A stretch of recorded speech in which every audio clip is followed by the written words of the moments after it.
శ్రీకృష్ణ పరమాత్మ, శ్రీరామచంద్రమూర్తి ఇద్దరూ యమలోకానికి కూడా వెళ్ళారా? కొంతమంది మహాభక్తులు ఉంటారు, వాళ్లకున్న శక్తులు అటువంటివి. కాబట్టి వాళ్ళు స్వర్గానికి, నరకానికి, భూలోకానికి సంచరిస్తూనే ఉంటారు. పుణ్యబలం ఎందుకు అవసరం? అతీతమైన శక్తులు పొందాలి అంటే ఇలా చెయ్యాలి అంటూ వశిష్ఠుల వారు చెప్పారు దిలీప మహారాజుకి. భగవంతుడు మన పక్కనే ఉండాలి అంటే మన సాధన ఎలా ఉండాలి?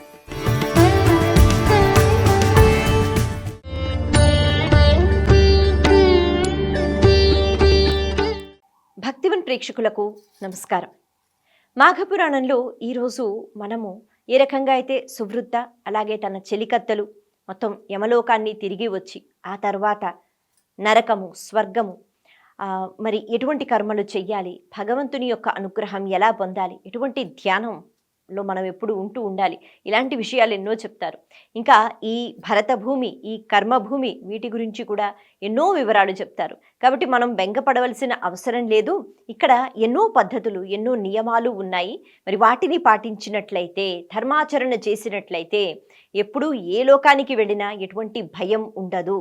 ఎప్పుడు పుణ్యాన్ని సంపాదించుకుంటూ హాయిగా మనము ఆనందంగా ఉండగలుగుతాము అన్న విషయాన్ని చెప్తారు. అయితే ఈ మాటలు విన్న తర్వాత, అంటే ఈ వృత్తాంతం గురించి తెలుసుకున్న తర్వాత దిలీప మహారాజు వశిష్ఠుల వారిని అడుగుతున్నారు. అంటే వాళ్ళు అనేటప్పటికీ మృగశృంగ మహర్షి యొక్క తపస్సు, అదే కాకుండా వాళ్ళు చేసుకుంటున్న పుణ్యము, ఏదైతే మాఘ స్నాన వ్రతం అలాగే ధర్మాచరణ వాళ్ళు చేశారో, దాన ధర్మాలు చేశారో, మరి వీళ్ళు అని కాకుండా ఇంకా ఎవరైనా ఎప్పుడైనా అలా పైలోకానికి వెళ్ళి మళ్ళీ తిరిగి రావటము అటువంటిది ఎప్పుడైనా జరిగిందా? అటువంటి వృత్తాంతాలు ఏమైనా ఉన్నాయా? అలా జరిగితే గనక ఎవరు అలా వెళతారు? అలా నిజంగానే వెళ్ళి మళ్ళీ తిరిగి వచ్చేస్తారా అనేటట్టుగా ఉత్సాహంతో అడుగుతున్నారు. అప్పుడు వశిష్ఠుల వారు చెప్తారు, ఉన్నాయి కదా, ఇంకొక 3 కథలు నేను నీకు చెప్తాను. ఒక్కొక్క యుగానికి సంబంధించి ఒక్కొక్క కథ ఉంది. ఆ కథలో కూడా కొంతమంది అలా అంటే పైలోకానికి వెళ్ళి మళ్ళీ శరీరంతో కిందకి వచ్చేశారు అని చెప్తున్నారు.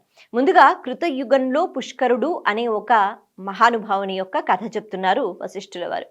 ఆయన అంటారు, పూర్వం పుష్కరుడు అనే ఒక బ్రాహ్మణుడు ఉండేవాడు. ఎప్పుడూ ధర్మాచరణ చేస్తూ ఉండటము, భగవద్ ధ్యానంలో ఉండటము, ఎప్పుడూ తపస్సు చేసుకోవడం ఇలా చేస్తూ ఉండేవాడు. అయితే ఒకసారి యమధర్మరాజు యమభటుల్ని పంపిస్తారు పుష్కరుణ్ణి తీసుకుని రమ్మని. అయితే అప్పట్లో లేకపోతే ఆ స్థలంలో ఎంతో మంది ఉండేవారట ఈ పుష్కరుడు అనే నామం కలిగిన వారు. ఎక్కడో చిన్న పొరపాటు జరిగింది. మొత్తానికి యమభటులు ఈ పుష్కరుడు ఎవరికైతే ఇంకా ఆయుష్ ఉందో ఇంకొక పుష్కరుణ్ణి తీసుకుని వెళ్ళక, అంటే ఆ పని చెయ్యలేక ఇతన్ని తీసుకుని వెళ్ళిపోయారనమాట. అంటే ఏదో చిన్న పొరపాటు జరిగింది పనిలో.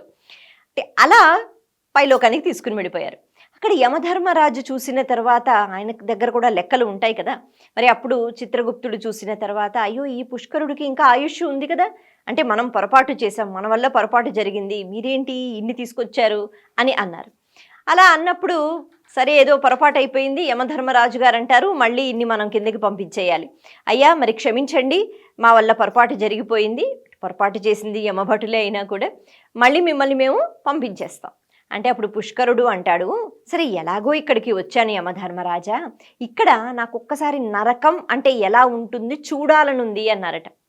సాధారణంగా స్వర్గం ఎలా ఉంటుందో చూడాలనుంది అనే కోరిక రావాలి కదా, కానీ నరకం ఎలా ఉంటుంది అంటే ఆ ప్రదేశం ఎలా ఉంటుంది, అక్కడ పాపాత్ములు ఎలా ఉంటారు, ఎలాంటి పాపాలు చేస్తే అలాంటి శిక్షలు అనుభవిస్తారు, ఇవన్నీ నాకు తెలుసుకోవాలనుంది అంటే యమధర్మరాజు ఇక తప్పదులే, అడుగుతున్నాడు చూపించాలి, ఎందుకంటే పొరపాటు నాదే ఇక్కడికి తీసుకొచ్చాను అనేటట్టుగా ఆయన నరకం అంతా చూపిస్తూ, ఇదిగో ఇలాంటి శిక్షలు వేస్తారు, ఇలాంటి పాపాలు చేస్తే ఇలా ఉంటారు అని అన్నీ చూపిస్తున్నారు. విచిత్రం ఏమిటి అంటే ఈయన పుణ్యాత్ముడు కదా, ఎప్పుడు నారాయణ మంత్రం అలా నోట్లో ఉంటుంది.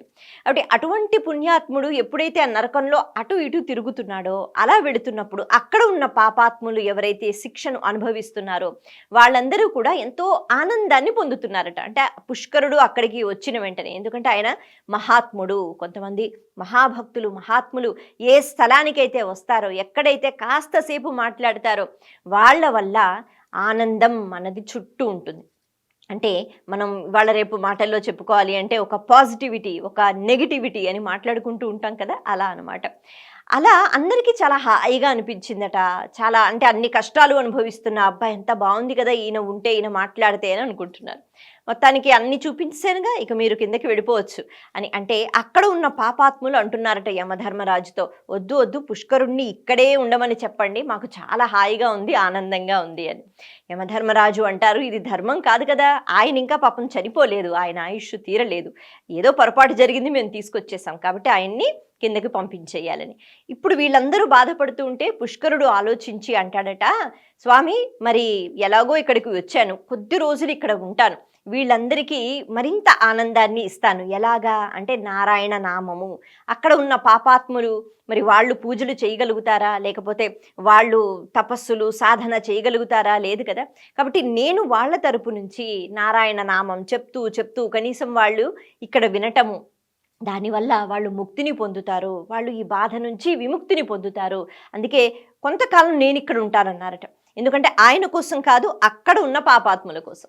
మొత్తానికి అక్కడ కొంతకాలం ఉండి అక్కడ నారాయణ నామాన్ని ఎప్పుడు స్మరించుకుంటూ అందరికీ ఆనందాన్ని కలిగించి వాళ్ళందరూ కూడా ముక్తిని పొందేటట్టుగా చేసి మళ్ళీ పుష్కరుడు కిందకి వచ్చేశాడు భూలోకానికి అని ఈ వృత్తాంతం గురించి. అంటే ఇది కృతయుగంలో జరిగిన ఒక విషయము అని, అలా ఆయన వెళ్ళారు, తిరిగి వచ్చారు అని చెప్తారు. ఇక్కడ కూడా ఎంతో పుణ్యబలం ఉంటేనే అటువంటి సాధనలు అన్నవి అవి ఉపయోగపడతాయి, లేకపోతే అందరం అలా ఏదో ఊరెళ్ళొచ్చినట్టుగా స్వర్గానికి నరకానికి మనం వెళ్ళి రాలేము. ఇక ఇంకొక కథ చెప్తున్నారు ద్వాపర యుగంలో, అలాగే అంటే త్రేతాయుగంలో. అయితే ఇప్పుడు త్రేతాయుగానికి వస్తే అక్కడ రామచంద్రమూర్తి పరిపాలన చేస్తున్న సమయంలో ఒక పేద బ్రాహ్మణుడు ఒకరోజు ఏడ్చుకుంటూ వచ్చాడట, తన చేతుల్లో తన కుమారుడి యొక్క మృతదేహం. అయితే అలా తీసుకుని వచ్చేసి, రామచంద్ర ప్రభో మీరు ధర్మాత్ములు, అసలు ఇది రామరాజ్యం అంటే ఎంతో ధర్మాచరణ మీరు నేర్పించారు, మరి నా కొడుకు ఇలా అపమృత్యువు ఏదైతే పొందాడో, అంటే అకాల మృత్యువుని పొందాడో, ఇంకా చాలా చిన్నవాడు కదా, మరి ఇటువంటి సమయంలో ఎందుకు మృత్యువు వచ్చింది, ఎక్కడో అక్కడ రాజ్యంలో ఏదో పొరపాటు జరిగింది, మరి మీరు ధర్మప్రభువులు కాబట్టి మీరే ఏదో ఒకటి చెయ్యాలి, అంటే మంచి జరిగినా మీ వల్లే, చెడు జరిగినా మీ వల్లే, కాబట్టి మీరే నా కొడుకుని తీసుకుని తిరిగి మళ్ళీ నాకు ఇప్పించాలి అని చెప్పి అక్కడ ఆ దేహాన్ని పెట్టి ఏడుస్తున్నట్ట. అయితే కొన్ని యుగాలకి కొన్ని ధర్మాలు ఉంటాయి. మరి అప్పట్లో ఎలా ఉండేది అంటే, ఎక్కడో ఒక్కడ ధర్మాచరణ లేకపోతే దోషాలు అన్నవి కలుగుతూ ఉండేవి. అంటే ఉపద్రవాలు రావడం, అలాగే ఎక్కడో ఒక్కడ ధర్మం అంటే నిలిచి లేదు అంటే గనక రోగాలు ఎక్కువగా రావడం, ఇలాంటివి ప్రకృతిలో మార్పులు రావడం జరుగుతూ ఉండేవన్నమాట.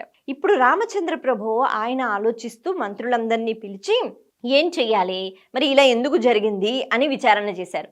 చచ్చిపోయాడు, ఆయుష్ అయిపోయింది, నేనేం చేస్తాను అని అనలేదు. ఎందుకంటే ఇందాక మనం చెప్పుకున్నాం, కొన్ని యుగాలకి కొన్ని ధర్మాలు ఉన్నాయి. ఇప్పుడు అక్కడ ఉన్న మంత్రులందరూ, ఋషులు మునులు వీళ్ళందరూ ఆలోచన చేసి అన్నారట, రామచంద్ర ప్రభో నిజంగానే మన రాజ్యంలో ఎక్కడో ఏదో అధర్మంతో కూడుకున్న ఒక చర్య, ఒక కర్మ జరుగుతోంది, కాబట్టి ఆ దోషమే ఈ రాజ్యంలో ఉన్న ఇలాగే ఈ పిల్లాడికి చుట్టుకుంది, కాబట్టి అకాల మృత్యువు, మరి మీరే తెలుసుకోవాలి ఆ దోషం ఎక్కడ ఉంది అంటే తెలియదు అని అన్నారు వాళ్ళు. అప్పుడు రామచంద్రమూర్తి సరే నేనే స్వయంగా తెలుసుకుంటానని చెప్పి ఆయన అలాగ అన్ని ప్రదేశాలు చూస్తున్నారు. ఆయన ధర్మమూర్తి కదా, కాబట్టి ఎవరైతే అధర్మంగా ప్రవర్తిస్తున్నారో ఆయనకి మాత్రమే అర్థమవుతుంది. అందుకే ఆయన అలా తిరిగి తిరిగి తిరిగి అటు ఇటు వెళుతుంటే ఒక చెరువు దగ్గర ఒక వ్యక్తి తపస్సు చేస్తున్నట్ట, ఘోర తపస్సు. ఆ తపస్సు దేనికోసం చేస్తున్నావయ్యా అని అడిగితే, ఇలా శరీరంతో నేను స్వర్గానికి వెళ్ళిపోవాలి అందుకే తపస్సు చేస్తున్నాను అన్న విషయం చెప్పడం జరుగుతుంది. అప్పుడు రామచంద్రుడు ఆ తపస్సుని ఆపుతాట. కారణం ఏమిటి అంటే, చనిపోయిన తర్వాతే స్వర్గానికి వెళ్ళటం అందరికీ ఆ అర్హత ఉండదు, పరమాత్మ వచ్చి తీసుకెళ్లాలే కానీ అలాగా శరీరంతో స్వర్గానికి వెళ్ళిపోతాను అనే ఆలోచనతో తపస్సు చేయటం ఇది కూడా ధర్మాచరణ కాదు, ఇది అధర్మం. కాబట్టి ఇటువంటి అధర్మపు పని నువ్వు ఏదైతే చేస్తున్నావో దీని దోషం అన్నది చుట్టుకుంటోంది, అందుకే ఈ పని ఆపేయి అని చెప్పి నచ్చచెప్పి, ఇది ధర్మం కాదు నాయనా, నువ్వు చనిపోయిన తర్వాత వెళ్ళాలి స్వర్గానికి, శరీరంతో ఎవరూ స్వర్గానికి వెళ్ళలేరు అని అక్కడ నీతి బోధ చేసి, అప్పుడు ఆయన యమలోకానికి వెళ్ళి రామచంద్రమూర్తి అక్కడ యమధర్మరాజు దగ్గర ఉన్న ఈ బ్రాహ్మణుని యొక్క కుమారుని యొక్క ప్రాణాలు ఏవైతే ఉన్నాయో ఈ దోషం వల్ల ఇలా జరిగింది, ఇక ఈ దోషం మళ్ళీ జరగదని మాటలు చక్కగా చెప్పి తీసుకుని వస్తారట, ప్రాణం పోస్తారట. ఇటువంటి కథలు కూడా ఉంటాయా అంటే ఉంటాయిగా.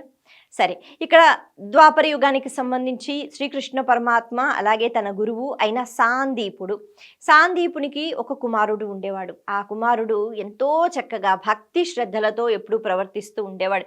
ముఖ్యంగా ఇలా మాఘమాసము, మాఘ స్నాన వ్రతాలు, లేకపోతే కార్తీక మాసము, ఇవన్నిటినీ కూడా చాలా శ్రద్ధగా పాటిస్తూ ఉండేవాడు. అలాగే ఒకసారి స్నానం ఆచరించడానికి ప్రభాస తీర్థానికి వెళ్ళి అక్కడ మనం చాలాసార్లు చెప్పుకున్నాం, స్నానం చేసేటప్పుడు కూడా గురువు ముఖతః మంత్రం ఏదైనా నేర్చుకుంటే మంత్రంతో స్నానం చేయాలి అంటే సంకల్పం చెప్పుకోవాలి అని చెప్తారు.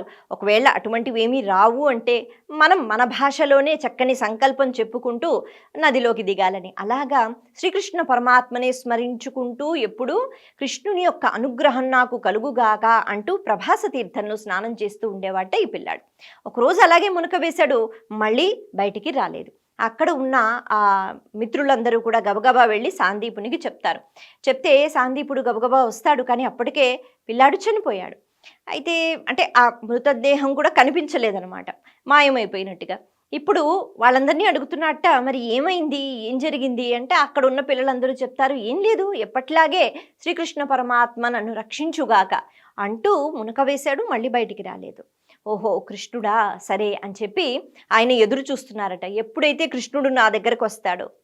ఎందుకు అంటే కృష్ణుడు, బలరాముడు వీళ్ళిద్దరూ అంటే ఈ నందవ్రజాన్ని పూర్తిగా విడిచిపెట్టి ఆ తర్వాత కొద్దిగా పెద్దయిన తర్వాత కదా వెళ్తారు గురుకులానికి. చిన్నప్పుడంతా కూడా యశోదమ్మ దగ్గర ఉంటారు కదా. అయితే ఇప్పుడు ఈ ఇద్దరు అంటే కృష్ణుడు బలరాముడు ఎప్పుడైతే సాందీపుని దగ్గరికి వస్తారో అప్పుడు కృష్ణ పరమాత్మ మళ్ళీ విద్య నేర్చుకుని వెళ్ళిపోయేటప్పుడు గురుదక్షిణగా మీకు ఏమి ఇవ్వగలం గురువు గారు అంటే, చనిపోయిన నా కుమారుడి యొక్క ప్రాణాలు నువ్వే తీసుకుని రావాలి కృష్ణ, ఎందుకంటే నిత్యము నీ నామమే చెప్పుకుంటూ ఉంటూ ఉండేవాడు. అంటే చిన్ని కృష్ణుడు బాల్యంలోనే ఎన్నో చమత్కారాలు చేశాడు కదా. కాబట్టి కృష్ణ పరమాత్మ అంటే ఆయన దైవం ఏదో పెద్దగా అయినప్పుడే కాదు, చిన్నప్పటి నుంచే అద్భుతమైన లీలలు మాయలు. అంటే అటువంటి కృష్ణుణ్ణి తలుచుకున్నాడు, అందుకే నువ్వే తీసుకుని రావాలి అని అంటే కృష్ణ పరమాత్మ సరే నేను ప్రయత్నం చేస్తానని కృష్ణుడు బలరాముడు మళ్ళీ ప్రభాస తీర్థానికి వెళ్ళి చూస్తే అక్కడ పాంచజన్యుడు అనే ఒక రాక్షసుడు ఉంటాడట. మరి ఆ రాక్షసుడిని అంతం చేసి అడిగినట్లయితే రాక్షసుడు చెప్తాడు, ఎప్పుడో పోయాయిగా ప్రాణాలు, పైలోకంలో యమలోకంలో ఉన్నాయి, నా దగ్గర ఎక్కడున్నాయి ప్రాణాలు అని అంటే అప్పుడు మళ్ళీ యమలోకానికి వెళ్ళి కృష్ణ పరమాత్మ ఈ సాందీపుని యొక్క కుమారుని యొక్క ప్రాణాలను తిరిగి తీసుకుని వచ్చారట. అయితే ఇలా జరిగిపోతూ ఉంటుందా అంటే, ఎవరెవరు చనిపోయినా అలా తీసుకుని వచ్చేస్తారా అంటే, ఒకటి ఇక్కడ పరమాత్ముని యొక్క అనుగ్రహం ఉండాలి. కృష్ణుడు కాబట్టి తీసుకుని వచ్చాడు, రాముడు కాబట్టి ఆయన ఏదైతే ధర్మం ఉందో దాన్ని చూపించి తీసుకుని వచ్చాడు. ఇక్కడ ఈ 3 కథలు చెప్తూ వశిష్ఠ మహర్షి ఒక మాట చెప్తున్నారు. ఇది ఇలా సాధ్యమైంది అంటే మనం అందరం కూడా భగవంతుణ్ణి వేడుకుంటూ, స్వామి మేము చనిపోయినా పైలోకానికి వెళ్ళి ఏదో విహారయాత్రలాగా అంతా చూసి మళ్ళీ తిరిగి వచ్చేయాలి, నీదే భారం అని అనకూడదు. ఇదంతా కూడా ఎవరు చేసుకున్న పుణ్యం ఏదైతే ఉంటుందో పుణ్య బలం బట్టి ఉంటుంది, దైవారాధన బట్టి ఉంటుంది. అక్కడ పుష్కరుడు అయినా, తర్వాత సాందీప మహాముని ఆయన యొక్క కుమారుడైనా, లేకపోతే ఆ పేద బ్రాహ్మణుడు ఎవరైతే ఏడ్చాడో అంటే నా కుమారుడు చనిపోయాడని, ఎవరైనా కూడా వాళ్ళందరూ ఎంతో ధర్మాచరణ చేసి ఎంతో పుణ్యాన్ని సంపాదించుకున్నారు. వాళ్ళ పుణ్య బలానికి భగవంతుని యొక్క అనుగ్రహం తోడవుతుందే కానీ కేవలం భగవంతుడు అలా అంతా తీసుకుని వెళ్ళిపోయి ఏమీ చేశాడు. ఇప్పుడు వీటన్నిటికీ కూడా పుణ్యం పెంచుకోవాలి అంటే మంచి కర్మలు చెయ్యాలి, దాన ధర్మాలు చెయ్యాలి. ఇలా చేసినట్లయితే వాళ్ళకి మాత్రమే విశేషమైన శక్తులు ఉంటాయి. పైగా ఇలాంటివి కలియుగంలో మనం అస్సలు వినం. ఇవన్నీ ఆ యుగాలకి సంబంధించిన వృత్తాంతాలు. అయితే ఆ యుగాలలో అలా జరిగితే ఇప్పుడు మనమేం నేర్చుకోవాలి అంటే, నిత్యము ఎవరైతే పుణ్యకర్మలు చేస్తారో, ధర్మాచరణ చేస్తారో వాళ్ళ దగ్గర కనిపించని అతీతమైన శక్తులు కొన్ని ఉంటాయి. ఆ శక్తులే వాళ్ళని కాపాడుతూ ఉంటాయి. ఆపద వచ్చినప్పుడు భగవంతుడు కూడా పక్కనే ఉంటూ వాళ్ళను అలా పక్కకి లాగేస్తూ ఉంటాడనమాట, ఆపద కలగకుండా. ఇటువంటి విషయాలు అంటే వీటన్నిటికీ కూడా పుణ్యం సంపాదించుకోవటం అన్నది చాలా ముఖ్యం అని వశిష్ఠుల వారు దిలీపునికి చెప్తున్నారు. ఈ ప్రస్తావన అన్నది ఈ వృత్తాంతాల గురించి మనకి ఈ అధ్యాయంలో కనిపిస్తుంది. నమస్తే.